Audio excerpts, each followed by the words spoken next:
Hindi marirenew yung isip mo pag ganyan ang mga pinaggagawa mo. Pag puro ka post sa Facebook account mo, pag puro ka ganon,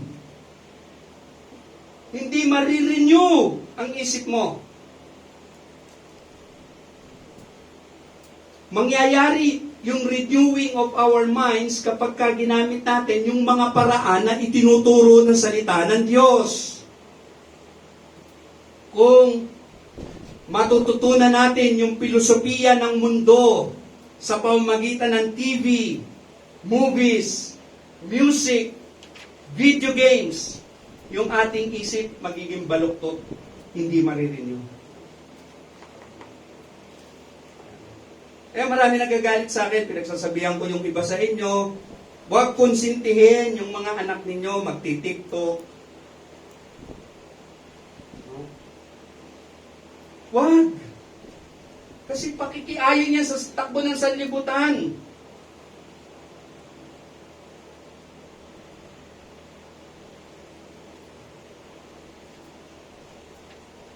At pag ginagawa natin yan, we will feed the flesh. We will feed the flesh of sin, but do nothing to promote spiritual growth. Of course, hindi lahat ng palabas sa TV minamasama natin. Tama? Merong mga maayos naman. Kaya mamimili tayo. Okay? Kaya kung todo pakiusap ko pakiusap. Wala na nga akong kinukumpronta sa inyo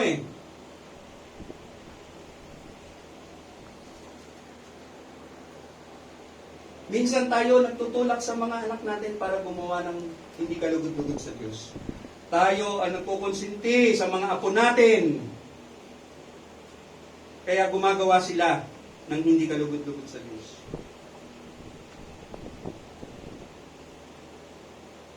Ano? Minsan laging ang tingin natin sa mga anak natin, sa mga apo natin, ang tingin natin sila problema. Ang tingin natin, nagre-reklamo yung iba sa akin, Pastor, kausapin mo si ganito, na ganito ang ko dyan, posisyon ko dyan Ang posisyon ko, ganito Kayo yung pinagbabago ng Diyos. Ayan.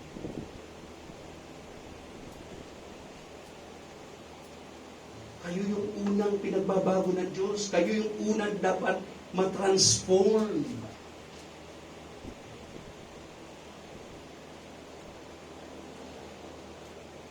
Ine-expect nyo, matatransform. Kaliliit pa niyang mga yan. Kayo ngang kalalaki na Hindi natatransform. At alam nyo kung bakit hindi kayo nagkakaroon ng transformation o yung metamorphosis na tinatawag? Dahil hindi nyo ginagamit yung mga paraan na sinasabi ng salita ng Diyos. Napakaliit natin kongregasyon na ito. Napakaliit lang Wala pa tayong 50 ata Pero kita ninyo, marami sa inyo ang may attitude na pagka nasasabihan sa pamamagitan ng pangangaral ng salita ng Diyos, nagagalit kayo sa akin. Hindi nyo man lang maitanong sa inyong sarili, tama ba yung sinasabi ni Pastor Alex? Naaayon ba sa salita ng Diyos yung sinasabi ni Pastor Alex? At tingnan ninyo yung mga attitude ninyo. Kung yan ay naaayon sa salita ng Diyos. Kaya walang transformation na nangyayari. Ikaw ang unang pinagbabago. Yung mga mahilig magturo ng si ano. Ikaw ang tinuturo ng Diyos na magbago. Yung attitude mo, hindi nag-grow.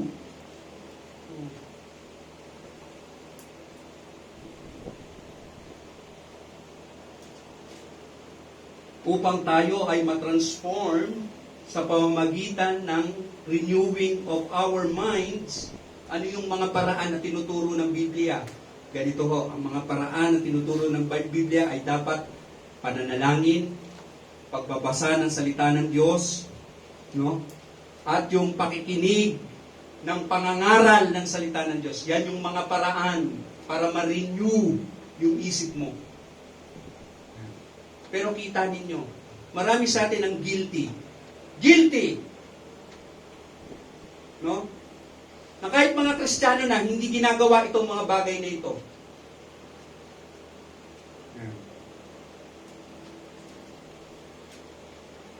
Hindi nananalangin. Kung manalangin, paudlot-udlot. Hindi na gano'n nagbabasa ng Bible. At very poor yung pakikinig niya ng salita ng Diyos. Palagi siyang inaantok, palagi lumilipad ang isip, no? Palaging ang mata naghahanap ng maipapukol niya sa ibang ano. Kaya, hindi natatransform. Marami sa atin, nung nag-lockdown, iba ginawa. Ngayon, na-lockdown tayo, naalala ninyo, ang haba nun. Yung iba sa atin, busy, naglilinis ng bahay, nagtatanim, no? Lahat ng sulok ng bahay, nilinis. Pati banyo, pati ano. Lahat. Talagang very busy. Pero hindi sa mga bagay patungkol sa Diyos.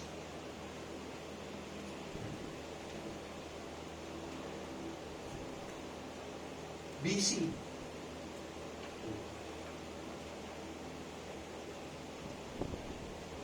Busy tayo sa bahay, busy tayo sa trabaho. Iba nga sa inyo, hindi naman kailangan magtrabaho, nagtatrabaho. Pagka tinanong mo, wala lang, pastor. Ako lang.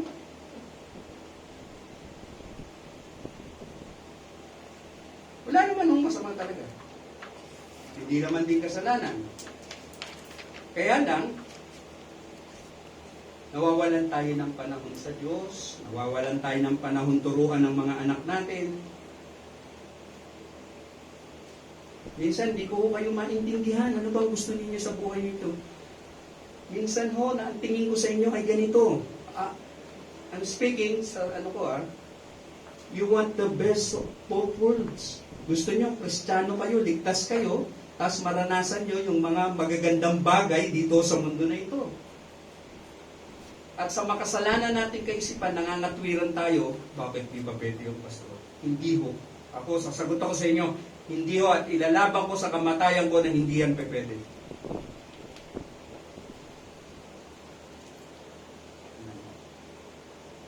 Habang buhay tayo hindi magkakasundo kung ganyan ho ang mentalidad ninyo.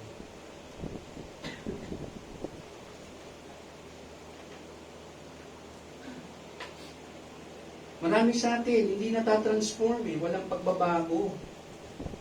Kasi hindi ginagamit yung means para matransform tayo. Yung iba naman sa atin, ginagamit kaya lang, kulang na kulang. Yan ang sinasabi ko sa inyo. Kulang. Yung pautay-utay na tinatawag. Alam niyo yung word na pautay-utay? Hindi nga sa atin, pautay-utay na word prayer, pautay-utay na word of God. Bakit ganun kayo? Tatanungin ko lang, huwag kayong magagalit sa akin, bakit kayo ganun? Pero sa trabaho nyo, hindi kayo ganun. Sa trabaho nyo, all out kayo eh. Talagang buhos, tutok, talagang ano kayo. Pero bakit sa mga paraan ng Diyos, para naman yan sa ikabubuti natin, hindi tayo all out. Hindi tayo the best. At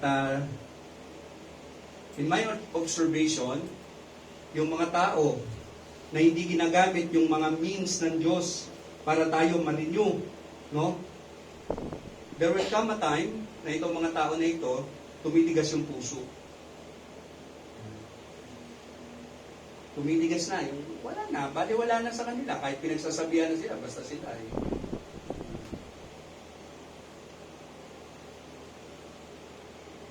Bakit ho? Bakit kaya nasabi? Bilang karagdagan, tayo ay natatransform, sabi ng Bible, by not conforming into this world. Yan ang sabi ng verse 2. Tama ba? Tama ba? We are transformed by not conforming to this world. No? Bakit? Bakit? Kasi yung mundo na ito, ayaw niyang mag-undergo ka ng metamorphosis. Ayan. Ayaw niya.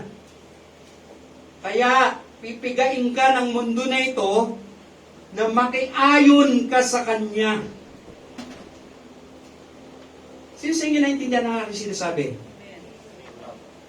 Ha?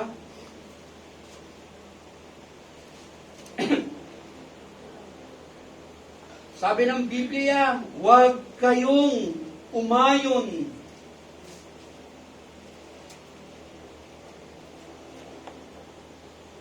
sa sanlibutan ito. Bakit? Kasi may umiiral po na tinatawag na evil system sa mundo na ito. Kaya hindi tayo pinapaayon. Huwag yung gagayahin, yung forma, yung damit, ng mga unbelievers. Amen. Kita nyo, ayaw nyo.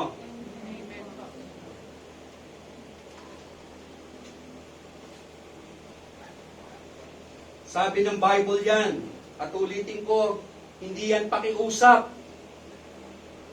Yung salita dyan, be not conformed to this world, is a command. Utos yan. Hindi yan, please naman, pakiusap. Huwag kayong umayon. Hindi ganon. It is a command. It's ng salita ng Diyos. No? Huwag tayong umayon sa takbo ng sanlibutan. Ang pattern na dapat nating susundan ay yung inilalatag ng banal na kasulatan. At ano yung pattern na susundan natin? Si Jesus Christ. Hindi yung mundo. Tama? Okay? That's the very reason bakit marami sa inyo hanggang ngayon, pag nabibigla, nagmakapagmumura pa, nag-ASHIT pa, yan ang mga problema kasi nakikiayon kayo sa takbo ng sanlibutan. Pagka yung mga anak ninyo, pinapayagan nyo mag-TikTok, hindi ba pagkikiayon yan sa takbo ng sanlibutan?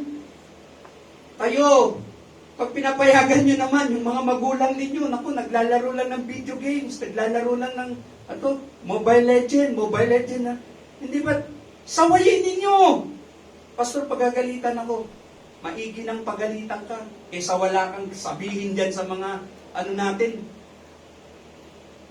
Kasi pag nanahimik kayo, para rin kayo nakiayon.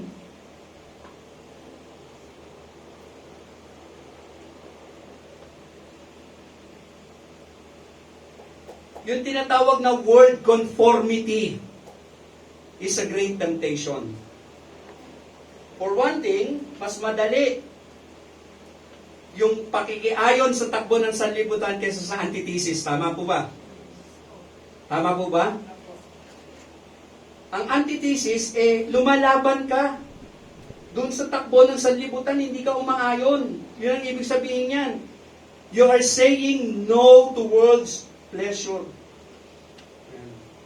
Now, alam niyo yung word na pleasure? Kinakakalan na sa Tagalog. Ha? Palayawan, kasiyahan. Ayan. Yung kasiyahan mo ba ganito? Yung kasiyahan mo ba? Hindi, makinig muna kayo. Makinig muna kayo. Yung kasiyahan mo ba nandoon sa pag-aaral ng salita ng Diyos? Sa pagdalo sa mga gawain? Nandoon ba? O yung kasiyahan mo nandoon sa mga bagay sa sanlibutan? Sa mga material, sa pera. Mas masaya ka pagka ganon kaysa yung dumadalo ka sa mga gawain. Then, ano ka? Worldly ka. Kaganon ka. At kung ganon ka, kailangan mo ng transformation. Paano yung transformation? Ang transformation is by the renewing of our mind.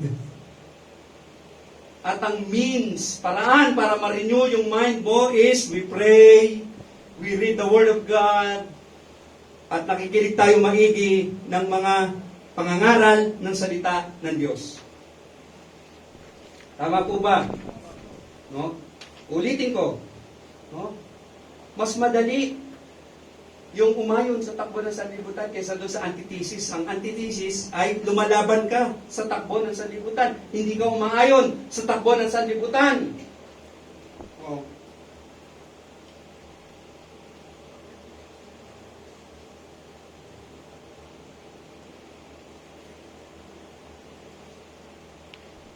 At pag ginawa mo yun, hindi ka umayon sa takbo ng sanlibutan, anong gagawin sa iyo ng mundo? Ano ang gagawin sa iyo ng sanlibutan? Ha? The world will persecute you. Yung iba sa atin, kaibigan, mundo eh. Oh. Tignan nyo, yung iba sa inyo, ang kaibigan, unbeliever. Ano naman kayo? Tapos tinatawag yung sarili nyo, believer kayo? Ang best friend mo, unbeliever? Alam niyo mga kapatid, naging problema ko yan nung nandun ako sa Hope of Glory. Yung anak ng pastor namin, ang best friend, unbeliever. Hindi sinasaway ng pastor. Ang boyfriend, unbeliever. Hindi sinasaway ng pastor. Dito naman sa atin, meron sa atin, mga kaibigan, unbeliever. Ang girlfriend, unbeliever.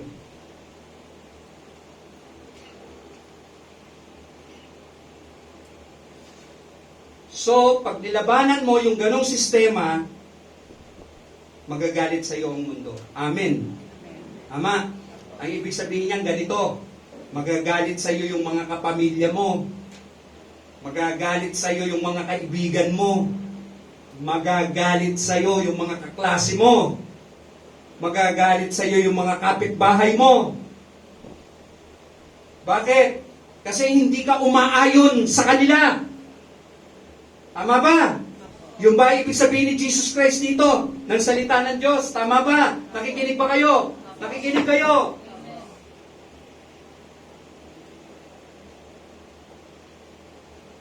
Ang tanong na kinakailangan nating tanong, maluluwalhati ba ang Diyos pag ginawa ko to? Maluluwalhati ba ang Diyos pag ang kaibigan ko, unbeliever? Maluluwalhati ba ang Diyos kung ang girlfriend ko, unbeliever? Hindi mahalaga kung ano nararamdaman mo. Sa isang Kristiyano, hindi yun mahalaga. Ang mahalaga sa Kristiyano, maluluwalhati ko ba ang Diyos pag ginawa ko to? Yun ang mahalaga sa isang mananampalataya. Tama ba? Tama ba? Sagutin nyo ako, tama ba? Tama ba ang Pastor Alex nyo? Ayan po. Hindi mahalaga kung masisiyahan ka. Ang tanong, will it glorify God? No? Ito ba ay pagsunod sa Diyos o pagsuway sa Diyos? Yan ang tanong.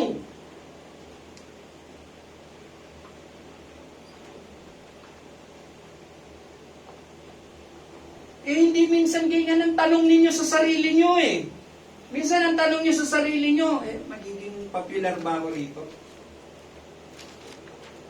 O kaya, the common question ay ito sa ating mga Kristiyana, sa ating mga Reform. Ito ang tanong, will this work? Pag maganda resulta ay sa Diyos to kasi maganda naging resulta eh. Sino may sabi? In fact, pag ginawa mo kalooban ng Diyos, madalas niya hindi maganda resulta eh. Pag hindi ka umayon sa takbo ng sanlibutan, hindi magiging maganda resulta sa iyo yun. Bakit? Persecuting ka ng mundo. Will this work? Yan ang ano natin. At pag nag-work, okay. Sa Diyos to. Nag-work eh. Sino ho may sabing ganun? No? O kaya, will this make me feel good? Okay naman sa pakiramdam, pastor eh. Tama ito.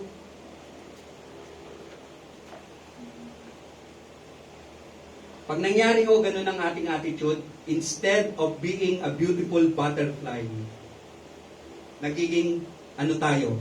Alam niyo yung chameleon? Chameleon, yung punyango. Kung sinong kasama, ganun siya. Pagka ang kasama niya, unbeliever, unbeliever din siya. Sipin nyo, paano nyo natatagalan minsan sabi nyo mga kaibigan? Yung mga kaibigan nyo, namumuhay yan sa pagsuway sa Diyos. Eh. Tapos enjoy na enjoy kayo, nakikipagtawanan kayo. No? Yung mga kamag-anak ninyo na mga unbelievers, paano nyo natatagalan? Nakausap, tapos nakikipagtawanan kayo.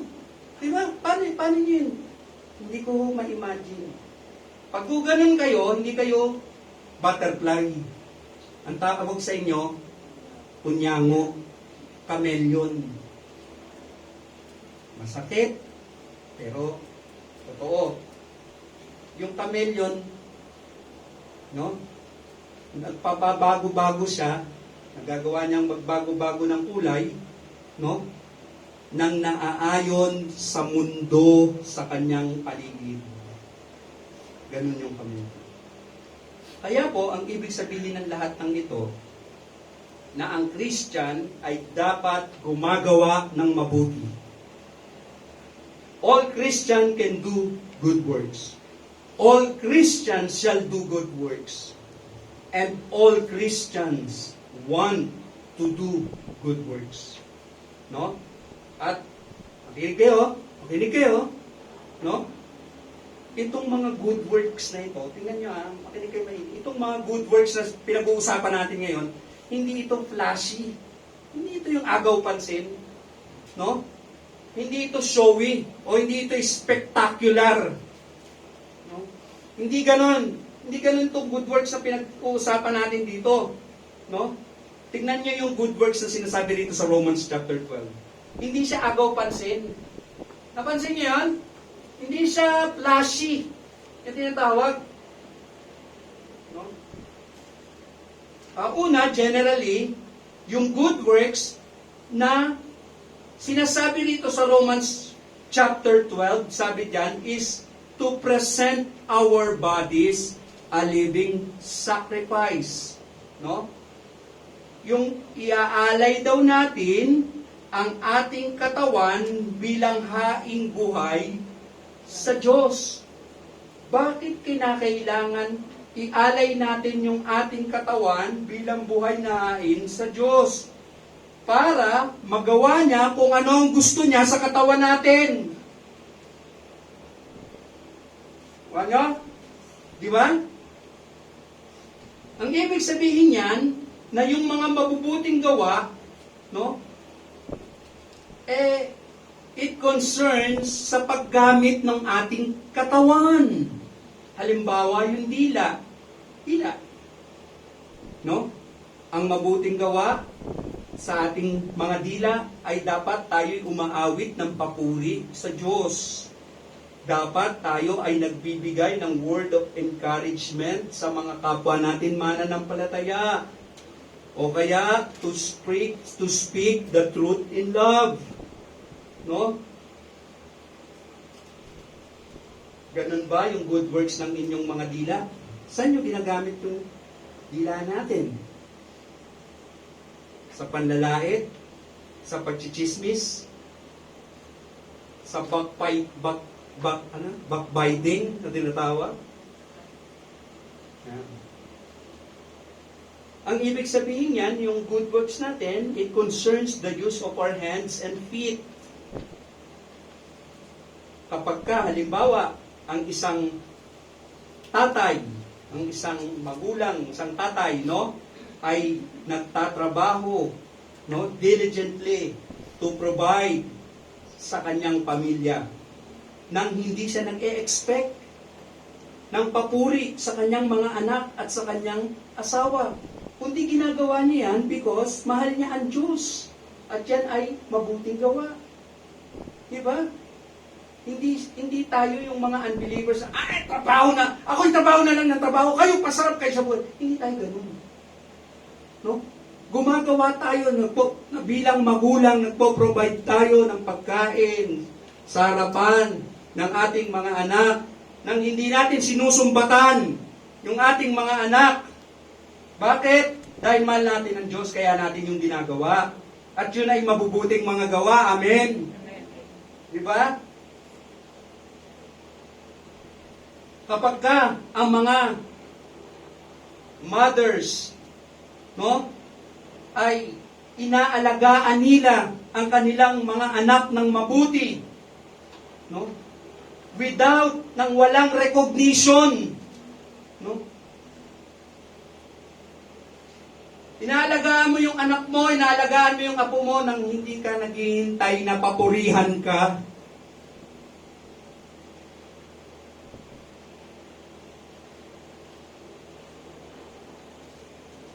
Yan ang pangit sa social media ngayon. Nakikinig ba kayo? Yan ang pangit sa social media ngayon. Gawa lang ng konting post. No?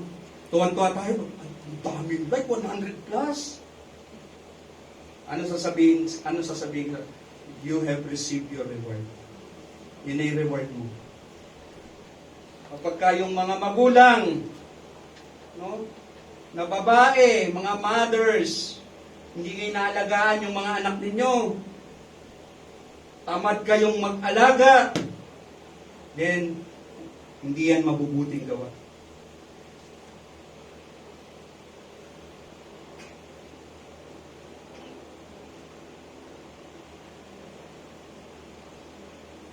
At sa pang mabubuting gawa ay ganito, makinig kayo ha, no? Ano pa? Ito ay isang mabuting gawa. Kapag ka ikaw, you are being patient, kapag ka ikaw ay merong karamdaman o merong tinatawag na kahirapan sa buhay na nararanasan. Yan ay good works. Pagka ikaw ay nananalangin, kapag ka ikaw ay nananalangin habang nakaratay ka sa higaan ng karamdaman, na ikaw ay nagpapasalamat sa iyong mga trials, na ikaw ay nananalangin, no? Na ikaw ay patatagin ng Diyos sa kabila ng iyong mga karamdaman at sakit. That is good works. That's why sabi ko kanina, ang mga good works na sinasabi natin hindi flashy, hindi showy, hindi spectacular. Dahil yan yung mga good works na hindi napapansin. Trabaho ka ng trabaho, sakit na ng likod mo, no? And then no one appreciate you. That is a good work. Dahil ginagawa mo naman yun, hindi para magpapansin, hindi para papurihan, kundi ginagawa mo yun dahil gusto mo maluwalhati ang Diyos. Tama? Amen. Tama ba? Yung mga naghahanap ng papuri, pag hindi yan napupuri, ayan na, problema na. Asahan niya yan. Tatampo na yan, magagalit na yan. Walang pumapansin eh. Sometimes, mga magulang, guilty. Guilty tayo sa mga kasalanan na ito. Walang good works. Ang gusto ko at pinapakita sa inyo ngayon, na gusto kong makita ninyo, na yung good works do not necessarily means feeding the homeless, serving the city, building an orphanage. No?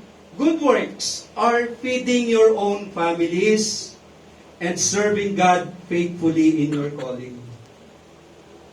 Hindi siya flashy, no? Pero good works siya. Sa Diyos approved.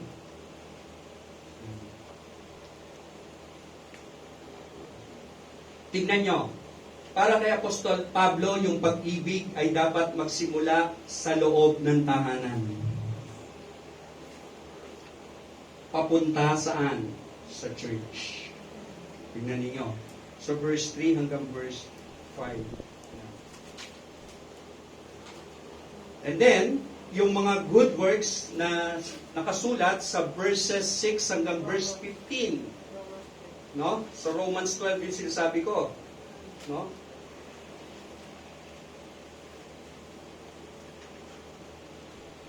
Now, napakaraming mabubuting gawa. Tama, ang binanggit sa Romans chapter 12.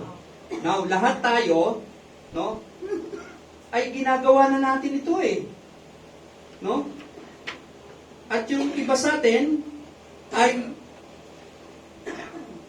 ginagawa ng patuloy ang mga ginagawa nitong mabubuting gawa na nakasulat sa Romans chapter 12. Now, ang panawagan sa atin ng salita ng Diyos is to increase in them more and more. Huwag kang tumigil. Huwag kang tumigil. Amen! Ayaw tumigil, mga kapatid. And then, ang second point, yung layunin. Yung layunin ng mabubuting gawa. Now, the purpose, no? Ayon sabi ron sa Heidelberg Catechism, sabi roon, upang tayo'y magpatotoo sa ating ugali ng ating pasasalamat sa Diyos sa kanyang mga pagpapala. Nakita niyo po ba yon? Yan yung layunin, no? Yan yung purpose, no? The primary purpose of our good works ay upang tayo'y magpatotoo sa ating sarili ng ating pasasalamat sa Diyos sa kanyang mga pagpapala, no? Gratitude. Yan yung isang bagay, yung gratitude sa Tagalog po, pagpapasalamat. Naantok na ba kayo? Ayan, ginaganahan ako eh. Yung gratitude ay isang bagay na kinakailangan nating gawin, no? At yan yung isang bagay, yung gratitude, no? Na kinakailangan matutunan nating gawin. Bakit, Pastor? Kasi po naturally hindi tayo mapagpasalamat. Hindi tayo mapagpasalamat kasi makasalanan tayo eh. Hindi tayo mapagpasalamat sa Diyos. No? Because we have sinful, selfish hearts. Makasarili tayo. At kinakailangan i-train natin ang ating sarili. I-train yung sarili natin. No? Na magpakita ng pasasalamat sa Diyos. Now, di ba yung bata, yung mga bata, eto, di ba? Kunwari yan, ipinanganak ninyo yung mga anak ninyo. Tapos hindi nyo tinuruan na magpasalamat. Anong magiging ugali niya? Di ba? Kukuha yan ng isang bagay o manghihingi yan sa'yo. Pagka nakuha niya, natatalikuran ka na lang. At ang sasabihin pang anak ko na to, anong sama ng ugali, oh. Di ba? Bakit? Kasi hindi natin trinain ng bata na maging mapagpasalamat. Ganun tayo. Kinakailangan i-train natin ang sarili natin na maging mapagpasalamat. Yan yung meaning ng Romans chapter 12. Ng Romans chapter 12. No? So dito, hindi na lang simple na inassume ni Paul na yung gratitude na dadaloy sa puso ng mga Christian.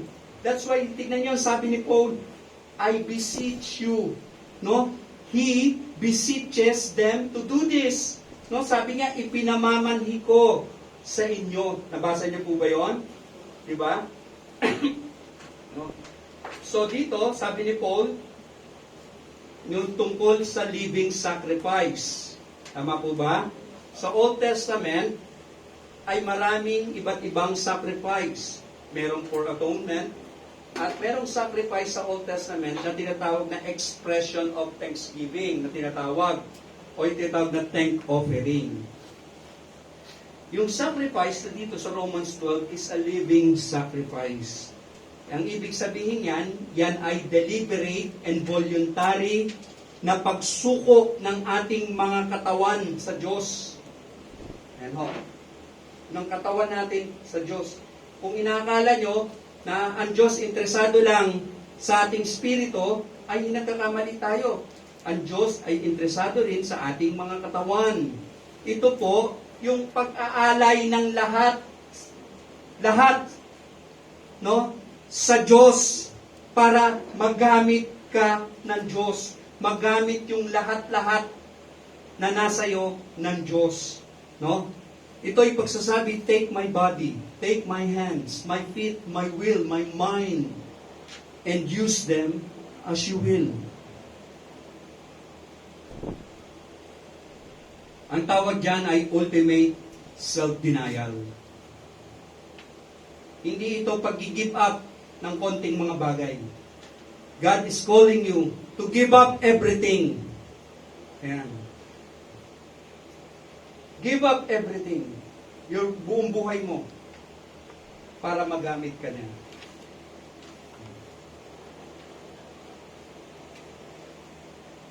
Iniisip ba natin na ang ating mga katawan ay sa atin at ginagamit natin yung katawan natin sa paraan na gusto natin? No? Na madalas ginagamit natin yung ating katawan in self-indulgence o sa pagpapakalayaw. Pero rito ho, tayo ay tinatawag ni Paul na maging mga pari. Pari. No? Sabi diyan ay to offer our reasonable service to God. O sa Tagalog ho, katampatang pagsamba. Tignan niyo yung Bible ninyo. O makatwirang paglilingkod. Yung bagong Tagalog ho, makatwirang paglilingkod. Yung lumang Tagalog ho, katampatang pagsamba. Yang salita po diyang service o paglilingkod, yan ho ay tumutukoy dun sa priestly work ng paglilingkod sa Diyos dun ho sa templo sa Old Testament. Tinuturo niya na tayong lahat ngayon ay mga priest ng Diyos, no? At yung offering na dala-dala natin ngayon sa Diyos, hindi dugo, hindi hayop, kundi ang offering natin yung sarili nating katawan, no? This self-sacrificial life, ayon dyan, tignan ninyo, sa verse 2, yung dulo ng verse 2, sabi dyan ay good, pleasing, no? Well-pleasing to God. Sabi dyan, mabuti, kaaya-aya at lubos na kalooban ng Diyos. Amen.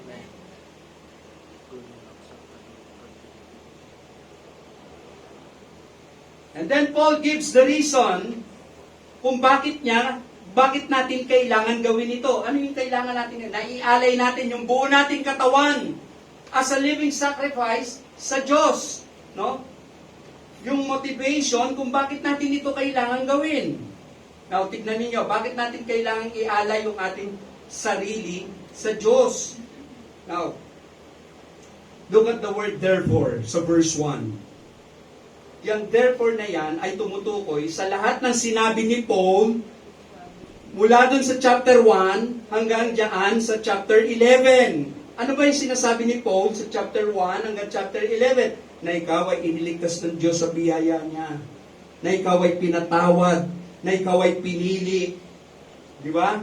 Sinabi ni Paul, whom God justify, He also sanctify, glorify. Di ba? Dahil sa lahat ng yun na ginawa ng Diyos, marapat lamang, sabi ni Paul, therefore. Kaya nga, dahil sa mga ginawa ng Diyos, na sinabi niya dun sa chapter 1 hanggang chapter 11 ng Romans, marapat lamang ialay niyo yung katawan niyo sa Kanya. Ipagagamit niyo yung katawan niyo sa Kanya. Amen. Amen. Yung iba ho, ganito style. Pinagagamit yung mga bagay. Pinagagamit yung pera. Hindi. Ang interesado sa Diyos sa'yo, sa katawan mo. Amen? Amen. Kaya nga sabi ko, pag meron dito, hindi dadalo, tapos ibibigay yung offering. Pakibigyan na lang yung offering ko ha, hindi ako makakadalo. Ang sagot ko, ipababalik ko yan sa inyo. Magtampo na ho kayo at magalit sa akin. Pero hindi naman kailangan ng Diyos ang pera mo eh. Ang kailangan ng Diyos ay ikaw. Actually, hindi ka nga kailangan ng Diyos eh. No? Pag naunawaan mo kung paano ka niligtas ng Diyos, ang tugon mo is, Lord, I offer my life to you. Yun yung salitang therefore. No? Naintindihan nyo?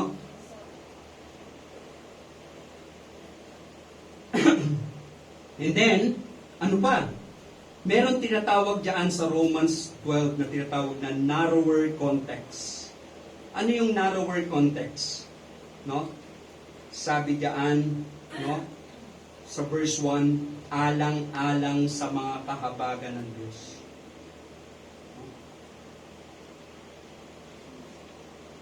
Sa kadahilanan, ang Diyos ay nahabag sa'yo sa pamamagitan ng kanyang tinatawag na great mercy, then it is your reasonable service to show gratitude sa buong buhay mo. Dahil ang Diyos na awa sa sayo. Therefore, yung reasonable service mo is to show gratitude sa buong buhay mo. Amen. Amen. Naintindihan niyo po ba yung sinasabi ko? Apo. Ha? So the question is, are you serving God in every aspect of life? Are you yielding the members of your body to Him? Laying all on the altar in a living sacrifice? Pagkat sabi po ng Bible, that is our reasonable or logical worship sa Diyos.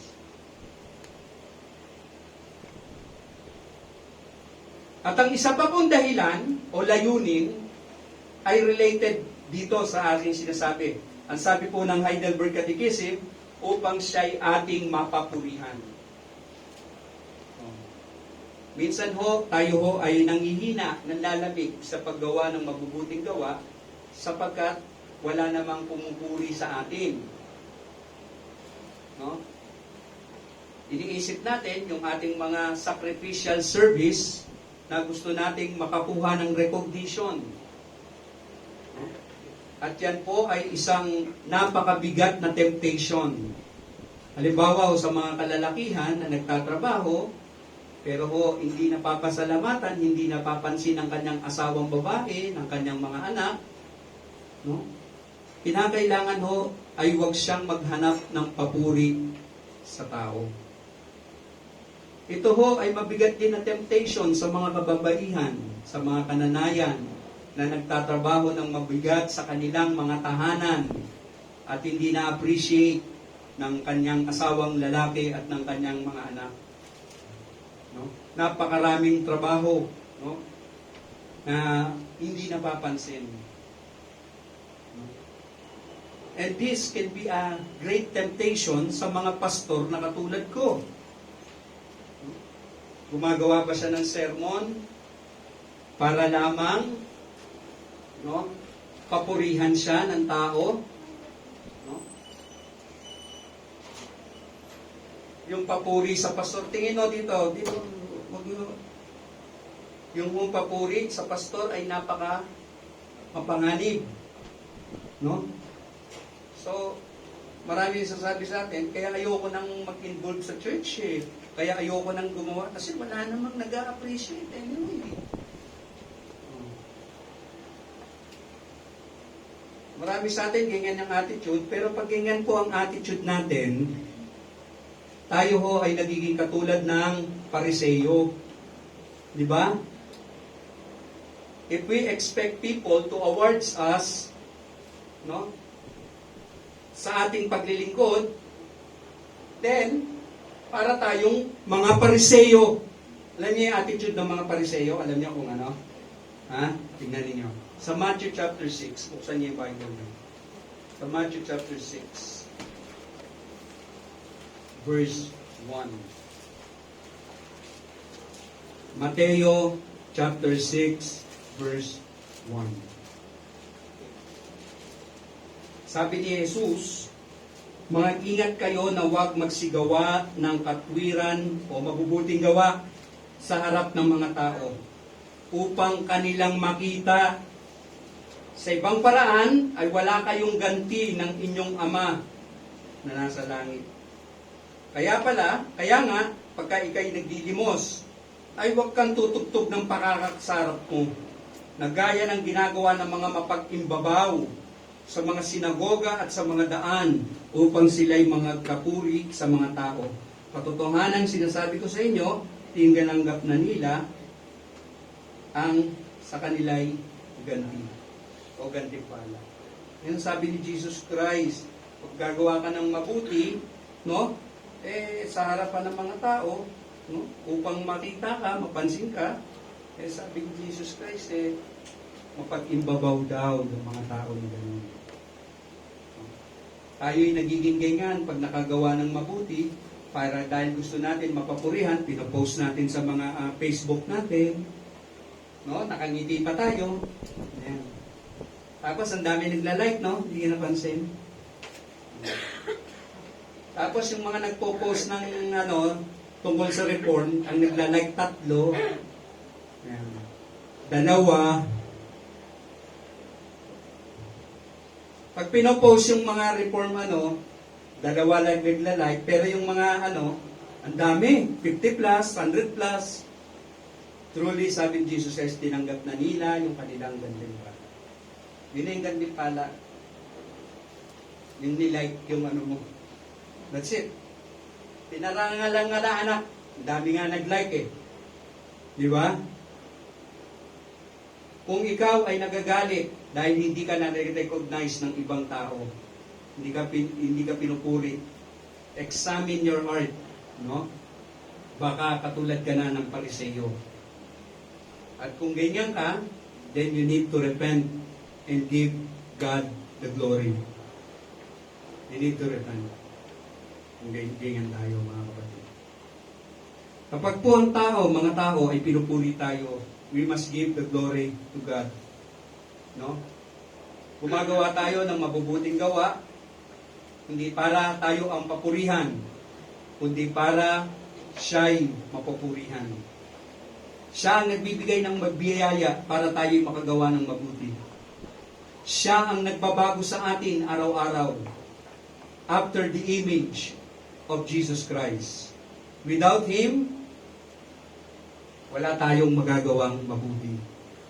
Pinupuri natin siya sa pamamagitan ng ating mga mabubuting mga gawa. Uulitin ko, no? Pinupuri natin ang Diyos. Paano? Sa pamamagitan ng mabubuti nating mga gawa. No? Kung paano po, yung mga anak ninyo, pag nakagawa ng mabuti, di ba, sasabihin ng mga nakakita, sino bang magulang mo? Tuwan-tuwa sila. Di ba? So, ganun din tayo. No? Sa paggawa natin ng mabuti, ang napupurihan ay yung ating amang sumasalangit. At ikatlong punto, ano ang bunga? Ang kanilang bunga. No? So, ang sabi ng Heidelberg Catechism, no? Sabi diyan, ay ganito. Tingnan nyo ha. At upang ang bawat isa ay mabigyang katiyakan sa kanyang sariling pananampalataya. Yan ang unang bunga. Di ba? Assurance. No? Ito'y nagpapalakas ng ating assurance na tayo ay totoong ligtas. Yung mabubuting gawa natin. Naintindihan niyo po? No? So, pagka tinitignan natin yung mga mabubuting gawa natin, no, makikita natin na hindi ka naman talaga magkakaroon ng assurance sa mabubuting gawa natin. No? We are assured by looking away from us and from our works to Jesus Christ.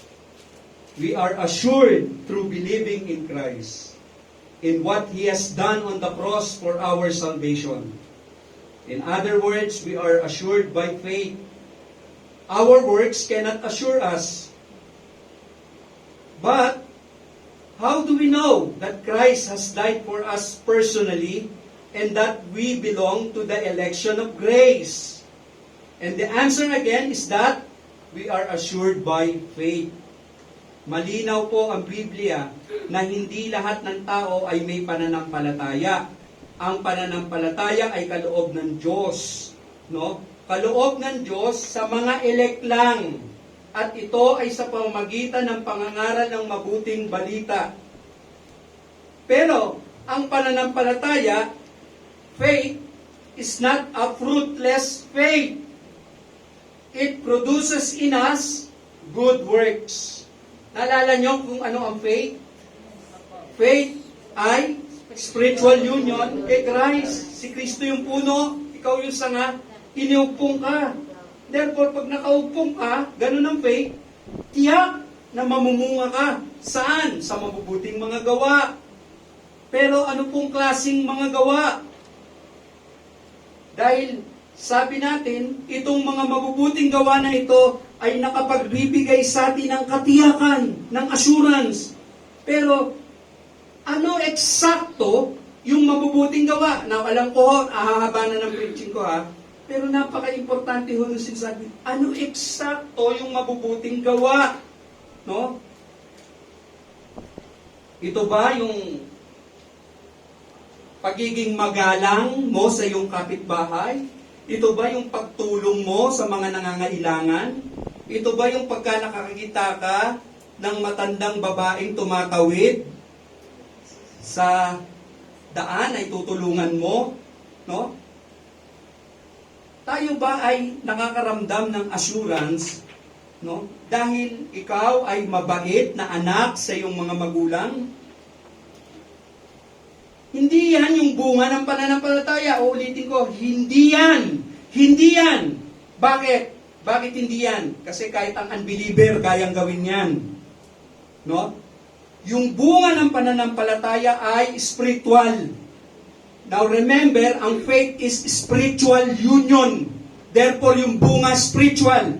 Tama? Isang bagay na hindi kayang i-produce ng mga unbelievers. Hindi nila kaya yung gawin. At hindi nila kayang i-counterfeit yun. Kung ganun, Pastor, ano yun? Ano yung mabubuting gawa na yun? Now, para maging specific, no? Ay eto. Buksan niyo yung Canons of Dort ninyo sa unang ulo. Ayan, sa unang ulo. Canons of Dort, unang ulo, Article 12. Article 12. Tingnan nyo ha. Ayan ha. Article 12. Babasahin ko, may ilan naman eh. Okay? Page 46. Tama po ba ako? Ayan. Ang hinirang sa takdang panahon, bagamat sa iba't ibang antas at mga sukatan, ay nakakamit ang katiyakan ng kanilang walang hanggan at di nababagong pagkahirang, hindi sa pamamagitan ng paghihimasok sa lilim at malalalim na mga bagay ng Diyos, kundi saan? Sa pagmamatyag sa kanyang sarili ng mga espiritual na kagalakan at banal na kasiyahan, ng tiyak na mga bunga ng paghirang na itinuturo sa salita ng Diyos. Ano daw yon? Tulad ng ano? Tunay na pananampalataya kay Kristo, pagkatakot ng isang anak, maka-Diyos na kalungkutan dahil sa kasalanan, pagkagutom at pagkauhaw sa katwiran. Now, yaan yung bunga ng pananampalataya. Malinaw ba? Okay? So sinasabi mo, may pananampalataya ka, hanapin ko naman sa'yo, asan yung bunga? Okay? Kung hindi ito, peke yung bunga. Okay? Tunay na pananampalataya, pagkatakot ng isang anak, no? Mga Diyos na kalungkutan dahil sa kasalanan, pagkagutom at pagkauhaw sa katwiran. Yan yung bunga ng pananampalataya. Nakikita nyo ba yan na bunga sa pananampalataya ninyo? Meron ba kayong ganyan? Then, pag nakikita ninyo yan, yan ay magbibigay ng assurance sa inyo na kayo ay totoong ligtas. No? Mga kapatid. At ang ikalawa, sabi diyan, doon sa Heidelberg Catechism, no? Lord's Day 32, sabi diyan, upang sa ating maka-Diyos na pangungusap, ang iba ay mahikayat kay Kristo. No? Ang ikalawa is winning others to Christ. Yan yung ikalawa. Yung bunga ng mabubuting gawa. Kapag ka nakikita nila kung paano ka mamuhay, no?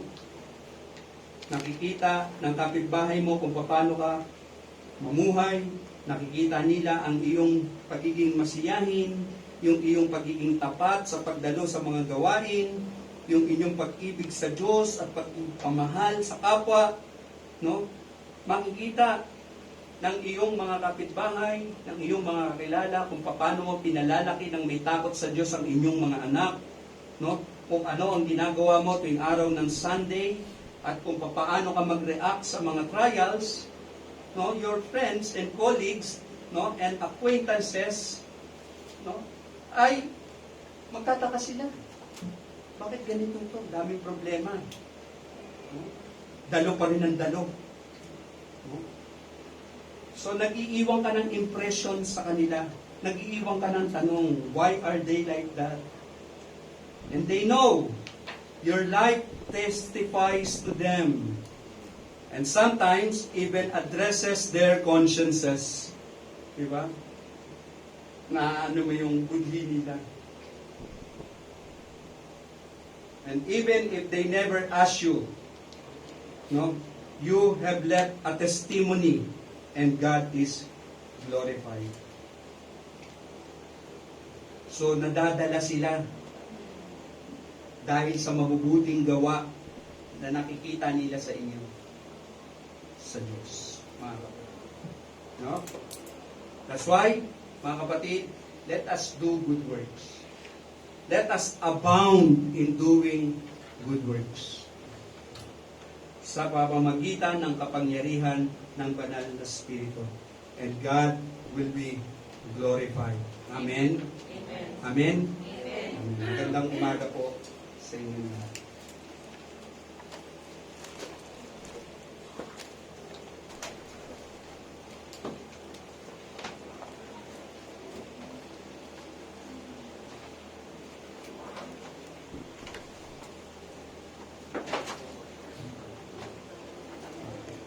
Tayo po ay magsitayo mga kapatid.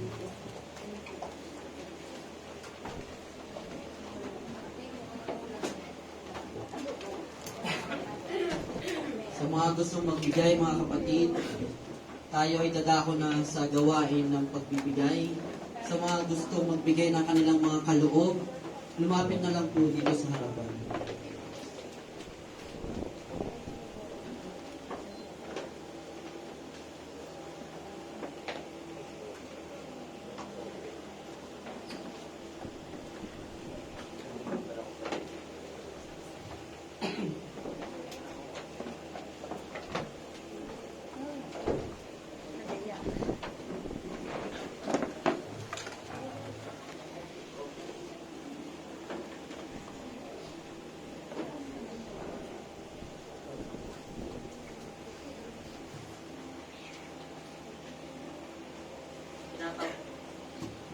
Tinatawagan ko po si Brother Jedediah upang paunahan tayo sa pananalangin kaloob.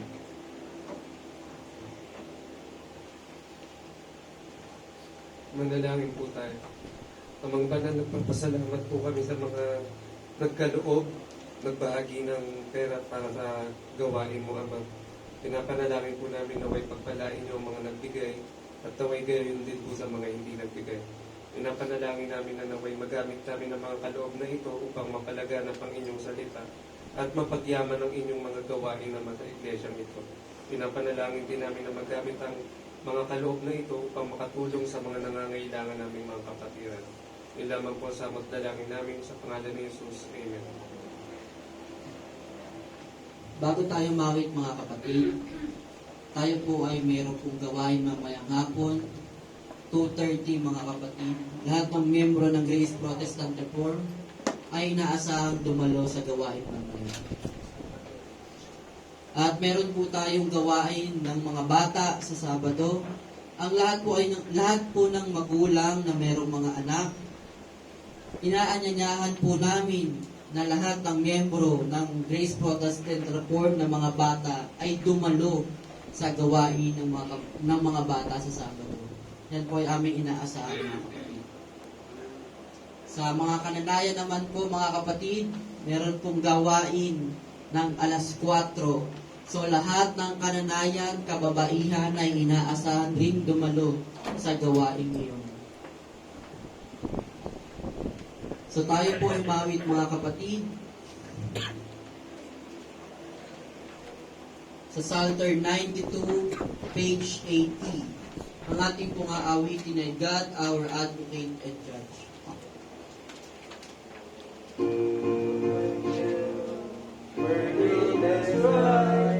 O Lord, my strong defender be, thy mighty shield protect my life, thy fear confront the enemy. Amid the conflict, O my Lord, thy precious promise let me hear, the faithful reassuring word, I am thy Savior, do not fear. Ashamed, confounded, let them be, who seek my ruin and disgrace. Oh, let thy angel fight for me, and drive my foes before his face. Be thou the cause my life may sought, be thou the cause their plans they lay. Themselves within their snares be caught, and be my crafty foes dismay. My soul is joyful in the Lord, in his salvation I rejoice. To him my heart will praise upward, and bless his name with thankful voice. For who, O Lord, is like to thee, defender of the poor and meek, the needy thy salvation seek, when mighty foes their ruin seek.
my righteous cause destroyed, but those who in the good delight, let them be glad and shout for joy.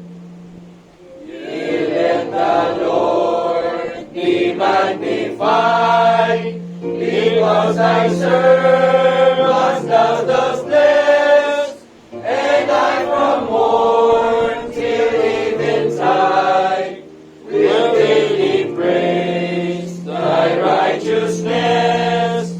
My soul is joyful in the Lord, in his salvation I rejoice.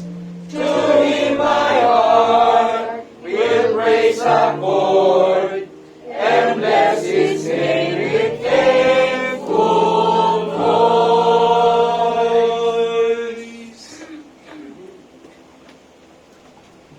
Tinatawagan ko po si Brother LJ upang panuhan tayo sa tawagin panalangin. Tayo po yung manalangin. Ama naming banal na makapangyarihan sa lahat, Ama. Maraming salamat po sa turong ito na tinuro sa amin, Ama. Tulungan niyo po kami na ang turong ito ay isabuhay po namin. At nawa po, ang bawat isa sa amin ay magbunga ng mabubuting gawa, Ama, na ang bunga po naman ito ay kayo po ang maitataas at hindi po kami, Ama. Patawarin po kami sa mga kasalanan na aming nagagawa. Ito lamang po ang aming sangkot na langin sa pangalan ng inyong anak na si Jesus. Amen. Now to him that is able to keep you from falling, and to present you faultless before the presence of his glory with exceeding joy. To the only wise God, our Savior, be glory and majesty, dominion and power, both now and forever.